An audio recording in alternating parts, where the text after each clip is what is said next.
So I wanted to start this year with a series that will teach us, that will challenge us to be in a position to win this year, to feel like we're winning. A lot of people finished 2020 and they kind of felt like, well, we didn't win. This was not a good year for me. And a lot of people had a rough Christmas because they lost loved ones this year.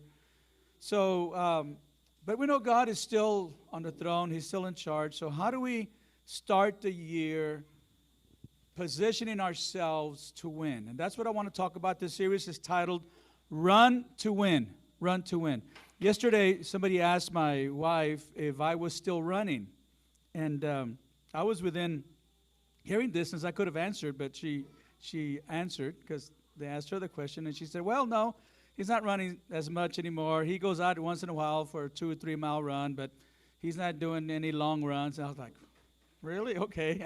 I guess it's time to change that. I didn't know I was being watched. I was being monitored. And so it is time for me to get a little more serious in that area. In fact, I signed up for a trail run. I don't like trail runs too much, but I signed up for the Shannon trail run series. I thought, I just need a goal, something to work towards. So trying to address that. But the Bible is filled with references to running as a metaphor for life. I looked up some scriptures this week, and there were several of them. I'm just going to give you 3 quickly that you've heard of. The scriptures that are references to running as a metaphor for life. For example, in Isaiah 40:31, how many of you have heard this? Those that wait in the Lord, and I'm going to just paraphrase it a little bit. Those that wait in the Lord will renew their strength. They will run and not grow weary.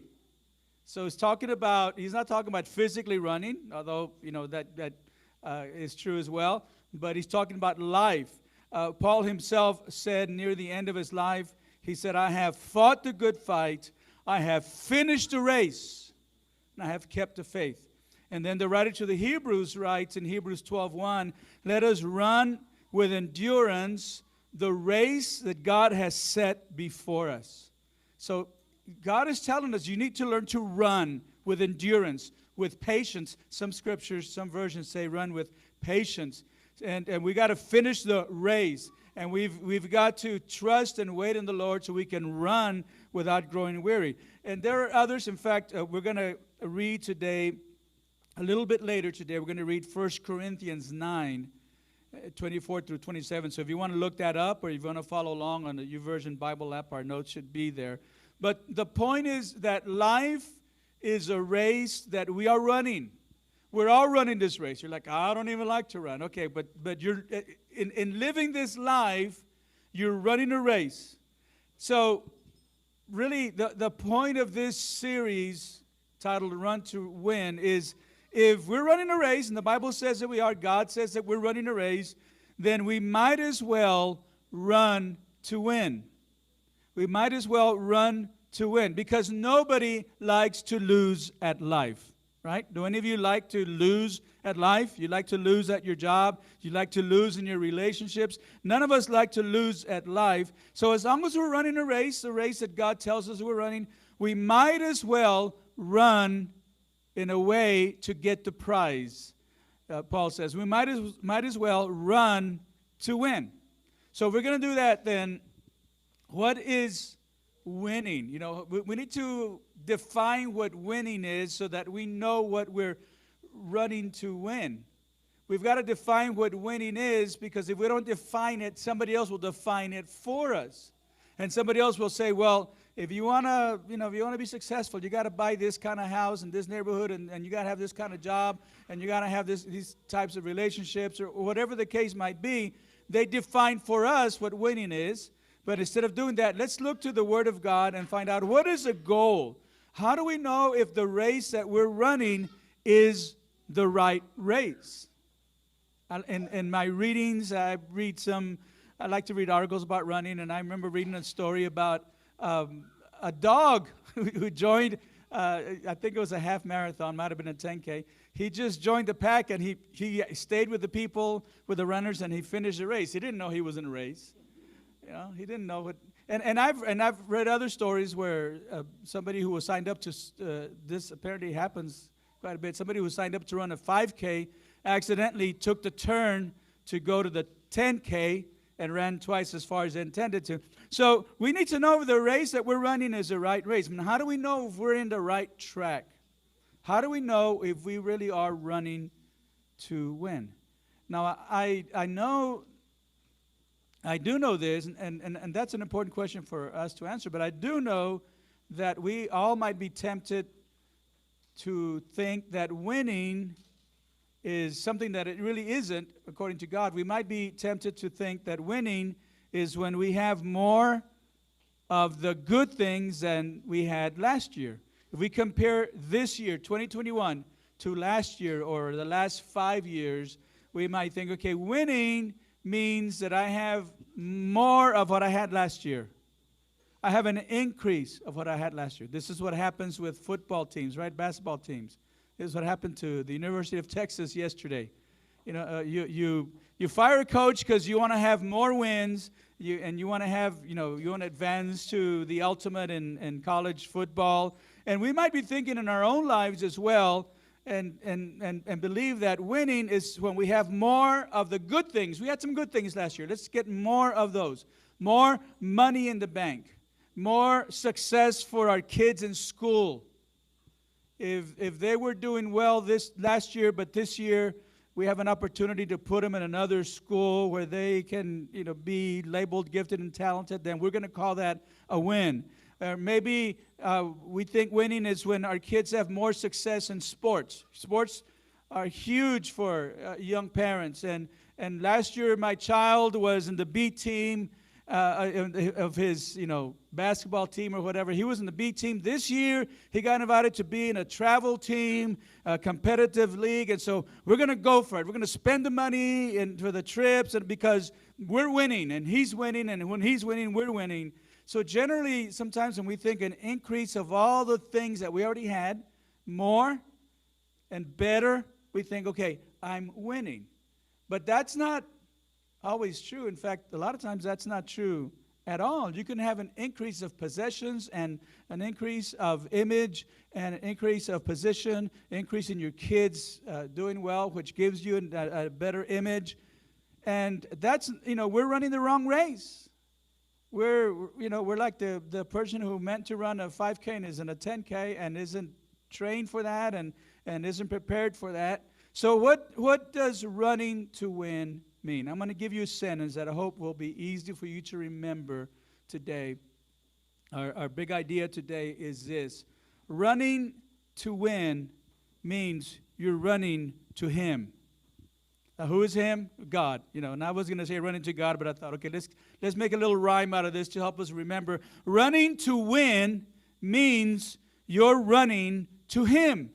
You're running toward God. Running to win is about running toward God. If you want to know what it looks like, what does it mean to run to win? It's not increasing possessions and position and image and so forth, but it looks like running to Him, running to God. Running to win means you're following Him. You're following God. Now, Him, obviously, as I said, is God. I'm using the word Him because I like the rhyme. Running to win means you're running to Him.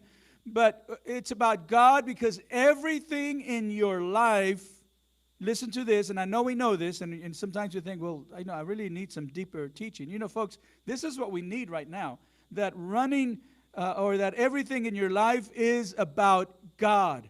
Everything in your life is about God. Your family, your kids, your spouse, your relationships, it's about God. Your job, whatever job you have, whatever job you may have this year, it's about God. Your school, your classes, those of you that are in school, it's about God. Finances, your finances, they're all about God. The way you handle your money, what you do with the stimulus that you've gotten or you're going to get, it's about God. Everything in your life is about God. The whole goal of life, the entire goal of life is to love God is to follow God, is to run toward God. That's when you're winning. When you're daily running toward God, when your whole life, your family, your job, all the things I mentioned, your relationships, your finances, your health, everything is about running toward God and surrendering your life to God. Here's the way that Jesus said it when he was asked the question, what is the greatest commandment? Here's what he said in Mark 12:30. Love the Lord your God with all your heart and with all your soul and with all your mind and with all your strength. Now, he just about covered everything, didn't he? And he didn't just cover everything, but he covered the intensity and the passion when he said all your heart. Love the Lord your God with all your heart, all your soul, all your mind, all your strength. I mean, that's it. As people say on Twitter, that's it. That's a tweet. That's it. There's no more. Just love the Lord your God with all your heart, with all your soul, with all your mind, and with all your strength. That's the greatest commandment, Jesus said, and that's what life is all about, and that's what our goal is or should be for our lives. When we're doing that, when we're really doing that, then we know that we're running to win. Because not everybody runs to win in this life. Some people just run. Some people just start the year, let's see what happens. You know, there's no passion toward God, and sometimes there's passion toward other things, and sometimes there's no passion at all. They're not running to win. But if we're going to run to win, we need to remember what Jesus said we should do. But how do we start then? Here we are, third day of 2021. A great opportunity. I love beginnings. I love beginnings. I love the beginning of the year, the beginning of a new school year. For those of you that are in school, just new opportunities. So how do we start doing this? We know what it means to run to win is to run to God. And Jesus said, here's how you do it. You love the Lord your God with all your heart, soul, mind, and strength. So how does this look in a practical sense? Well, Jesus answered that question too in Matthew 16:24. Matthew 16:24. Then Jesus said to his disciples, if any of you wants to be my follower, you must give up your own way. Other versions say, deny yourself. Give up your own way, take up your cross, and follow me. So he says, give up your own way, take up your cross, and follow me. And so what he's saying to us, first of all here, what he's saying is that winning starts with losing. Winning starts with losing.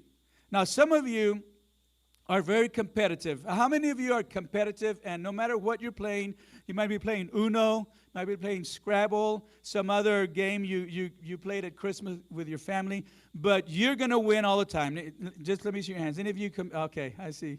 Yeah. You're going to win. It's like, I don't care what the game is, you're going to win. And others of you are like, I just want us all to be happy. Just you're the ones that every family needs. That's not necessarily me. But for those of us that are competitive, I compete against myself when I'm running, and I just want to run a little further or a little faster than the previous time. And sometimes I'll push myself, then I think, who cares? Nobody's keeping track of me, except my wife, apparently. Nobody's keeping track of me. So, but I'm so competitive that even with myself, I want to beat myself. Well, following Jesus means that you have to give up your ways. In other words, to win at life, you first have to lose your life. And that totally goes against our mindset, doesn't it? Totally goes against our mindset. We like to think that we win by adding. We win by increasing, right? That's the way it is in sports, and that's the way a lot of people live their lives, as I said earlier. And Jesus says, no, that's wrong. Jesus says you win by subtracting. You add by subtracting, right? That's the new method, apparently.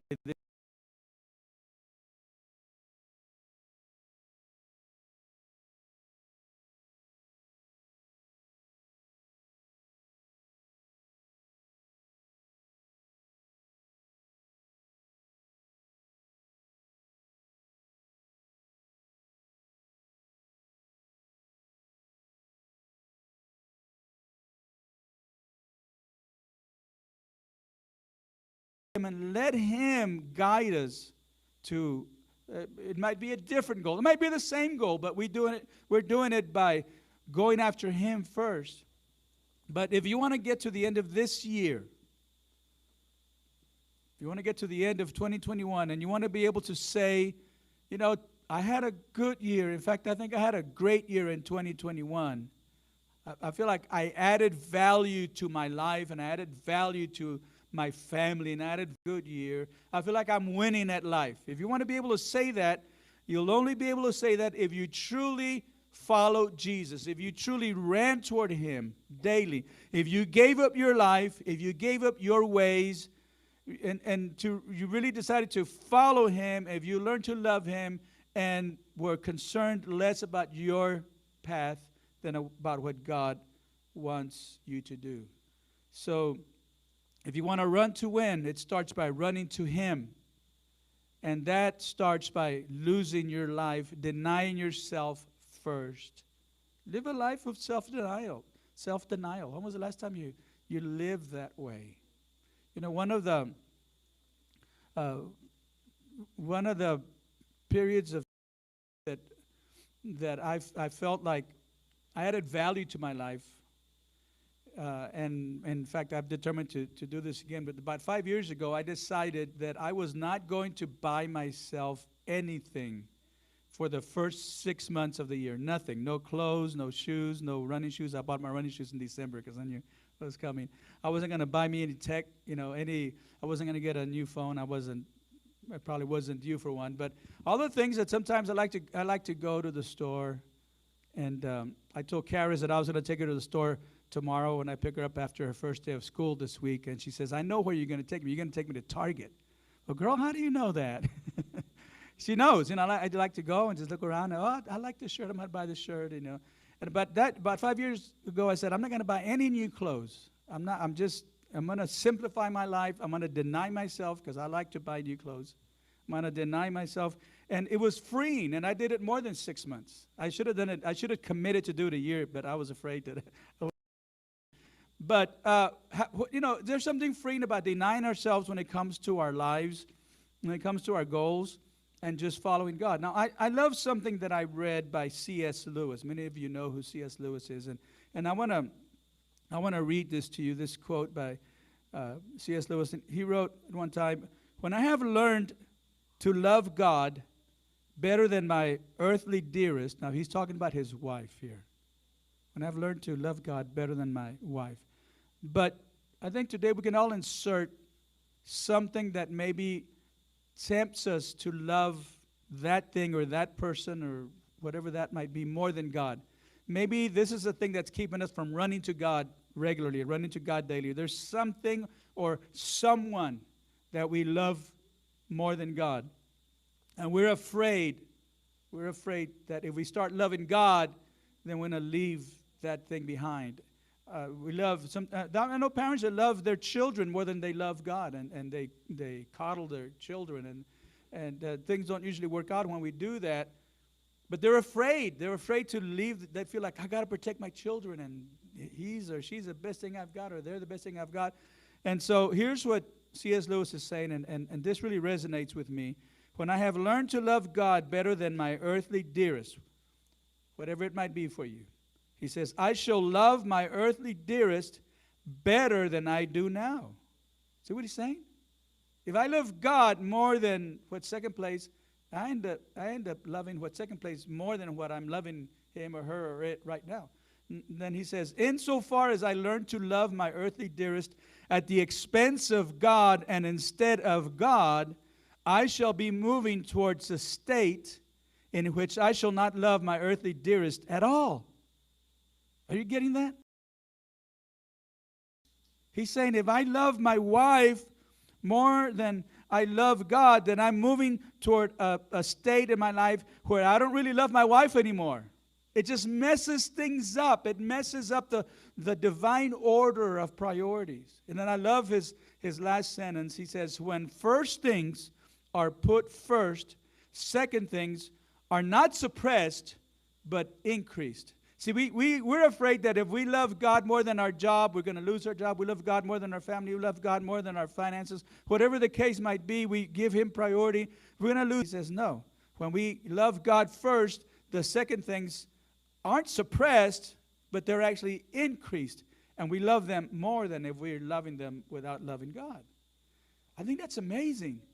You know, when we make this life the best thing in our lives, we miss out on experiencing the best of the things of life. But when we make God the best thing in our lives, then everything else gets the value that we wanted it to have all along, because we play.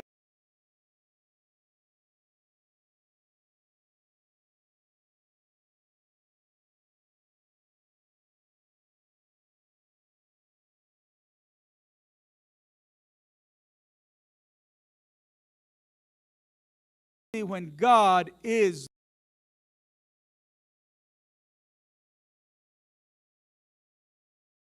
nine, and there's no slide for this, so you got to look it up.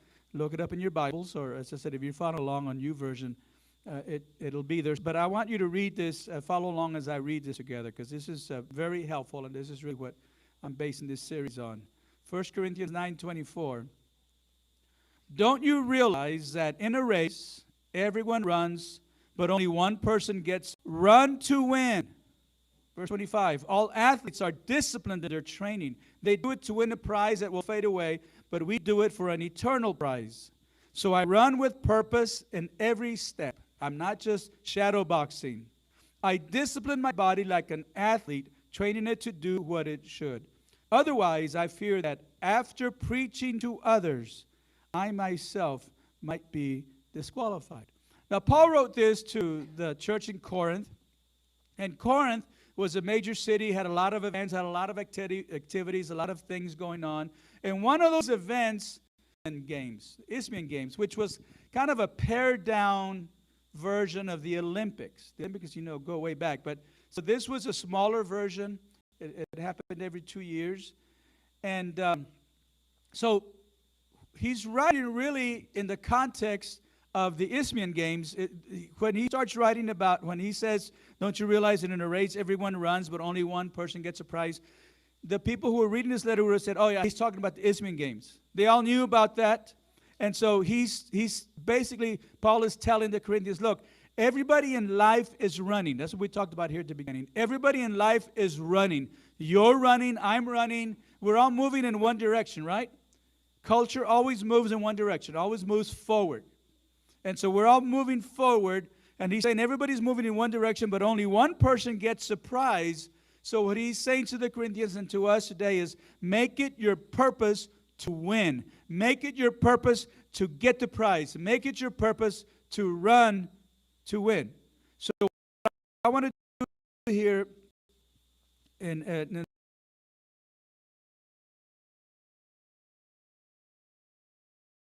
that will help us to make sure that we're doing that we're running to win. Some ways to make sure that we're running to win. First of all, we read here that in order to run to win, you've got to know why you're running. In order to run,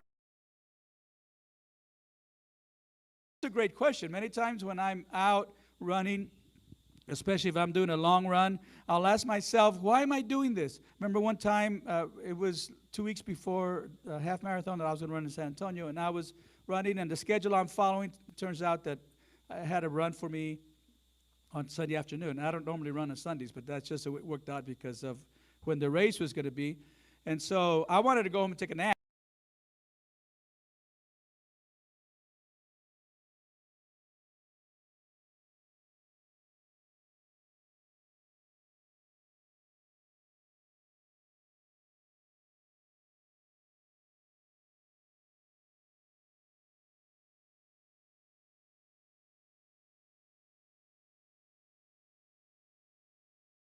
With their children, rather.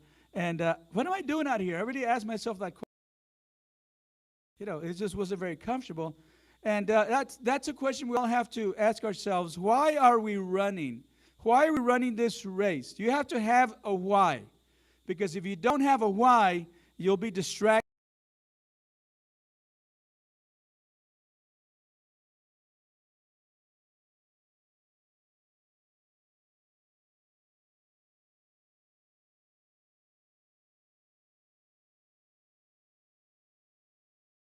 you get distracted, or maybe you just get disheartened. Oh, I'm tired. It's not making any difference. If you don't have a why, that's what happens. You've got to have a why.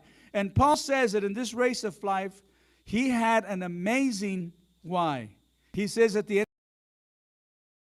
fear that after preaching to others, I myself might be disqualified. That was his why. He says, I'm concerned about this. Now, he wasn't talking about losing his salvation. That's not what this refers to. He was concerned about losing his purpose. He says, that's why he says, I fear that after preaching to others, that was his purpose. His purpose was to preach. His purpose was to encourage. His purpose was to call people to come to God. His purpose was to connect people to God. And so he's concerned about losing his purpose and losing his effectiveness, losing his impact. And so that was his why. He says, that's why I run this race of life, because my purpose is to bring others to Christ. I'll become anything so that I can reach everyone.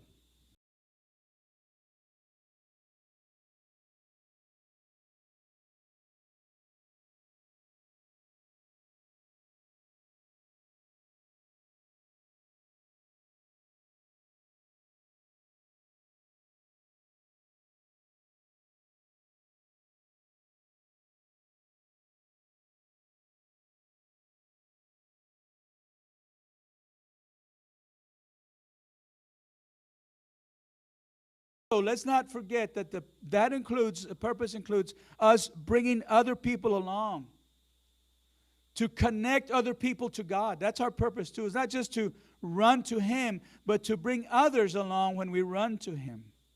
So I have to ask a question: how are you doing in connecting people to God? That's part of our purpose. How are you doing? What are you doing to connect people to God? How are you going to help people in your family to connect to God? How are you going to help people in your workplace, in your classroom, your friends? How are you going to help to connect them to God? You've got to have a why, and the why is to experience God and to bring other people along. Secondly, in order to run to win, you've got to know not just why you're running, but where you're running. Where you're running. You need to know where the finish line is. Where the finish line is. When I was in high school, I was running cross country. I only ran it 1 year. I wasn't a distance runner. I was a sprinter, but I ran cross country 1 year, and it was tough, but I wasn't very good. But the number one runner in our team was a guy by the name of Noé de Leon, and he was very good, very serious about running. And we went to run a race one time, and he got lost. He got lost, and he couldn't find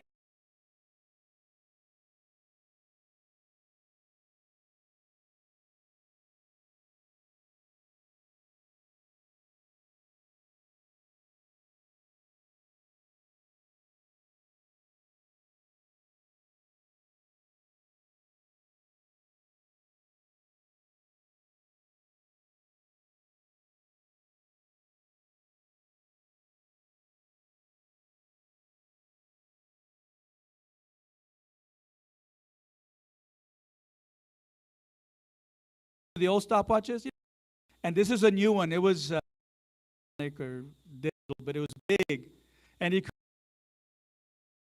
didn't get. He didn't work. He was mad at himself because he couldn't get it to work to time our number one runner. And then when he got lost, he was furious. He started yelling at him. He says, "You're running out here like a chicken with its head cut off, and it's over there." And he just, he wasn't cussing, but he was mad. Because if you're going to run to win, you've got to know where you're going, where you're running, where the finish line is. And in the Isthmian Games that I was talking about, those who won would get a reward. They would get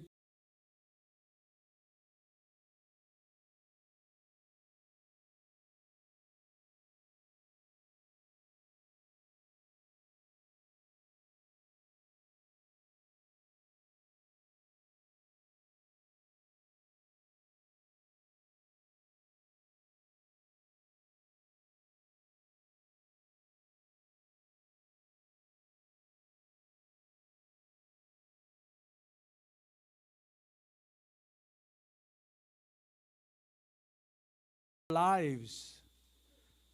We live our lives for a crown of celery. In other words, something that is not going to last.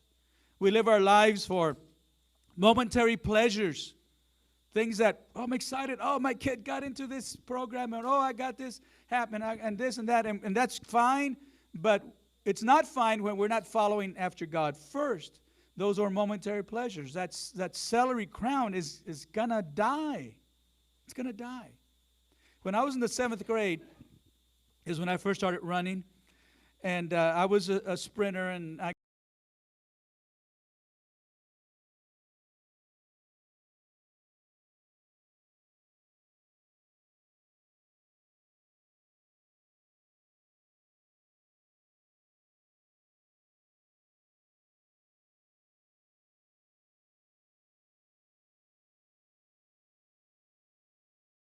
yards.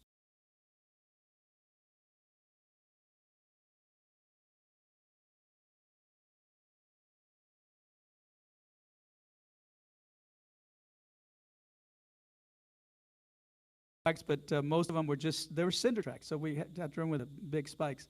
So my very first track meet, I came in second in the 100, and I got a ribbon. I was so excited I had a ribbon. I didn't know I was going to get a ribbon. So I had a ribbon, and that's it, a ribbon, you know. But I remember how excited I was when I got it, but then my excitement turned to embarrassment. And it was a ribbon, and on the back it had a little card. And it was really small. It said name with a blank. It said event with a blank. And then it said blank. So name, I filled it out right away. You know, name, I put down Joe. And I went by Joe when I was in sports. Joe Hernandez. And then it said event, 100-yard dash. I'm just doing this on my own, you know. Then it said time. I was like, time. I don't know what time it was when I ran. So I went to go look for a schedule. I found the schedule, 100-yard dash, 7:20. Okay, so I put down 7:20 p.m. Well, it didn't take too long for me to figure out. It was, you know, mere minutes, like, that's not what it meant. I was like, oh, I'm so embarrassed. Again, nobody cared. You know, so I scratched it off, and I found the time. I think it was 12:02. But I was embarrassed to show it to anybody, you know, so because I had messed it up. You know, so I don't even know where that ribbon is today. But what I'm saying is it was a momentary pleasure that turned to embarrassment. And Paul says that we live our lives for momentary pleasures, for ribbons that get mislabeled, or for crowns that die. And instead, what Paul says that we need to understand where we're running toward eternity. We're running toward eternity. The glories of heaven, he says, the glory of heaven will far outweigh everything in this life. That's the finish line. Heaven. That's the finish line. Eternity.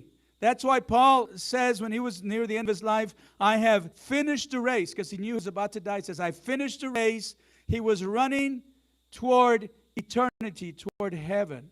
So if we know where we're running, if we know that we're running toward eternity, then all the blessings of life won't distract us. You know, we're running to, ooh, opportunity to, you know, make some more money, even though it hurts my family, or it takes a job, whatever. They won't distract us. Or all the trials of life, because we know, you know, this is hard, this has been tough, but it's momentary, and the glories of right now.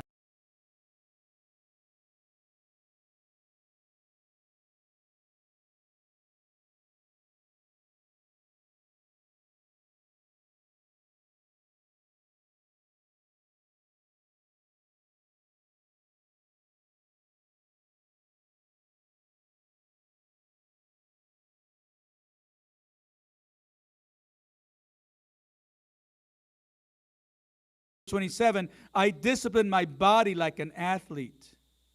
Now, did you know that the Greek word for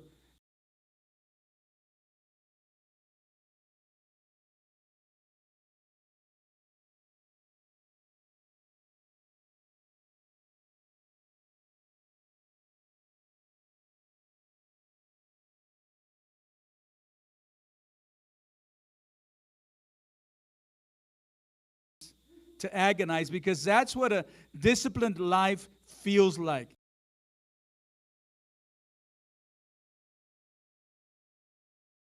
In fact, the mark of somebody who is a great achiever is always personal discipline. But running to win means running to Him.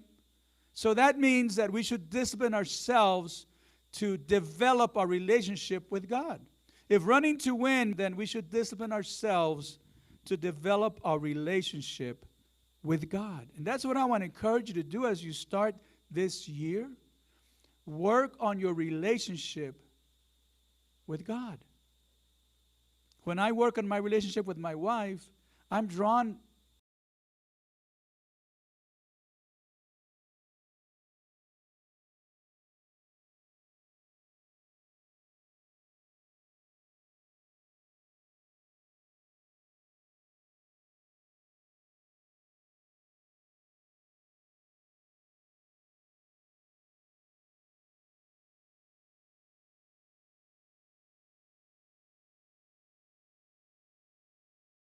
in your life, compete, whatever it might be, to win.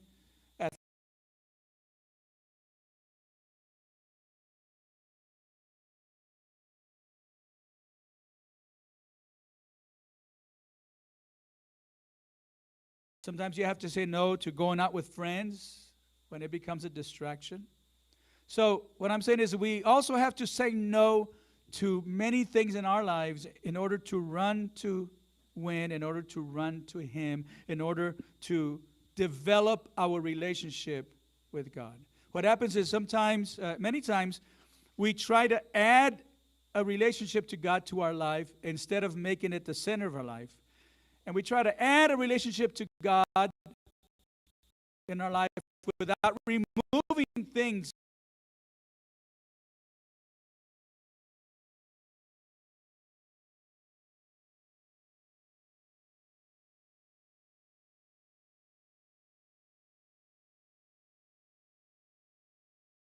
and learn to say no. Remember about denying ourselves, self denial, so that you can work on your relationship with God.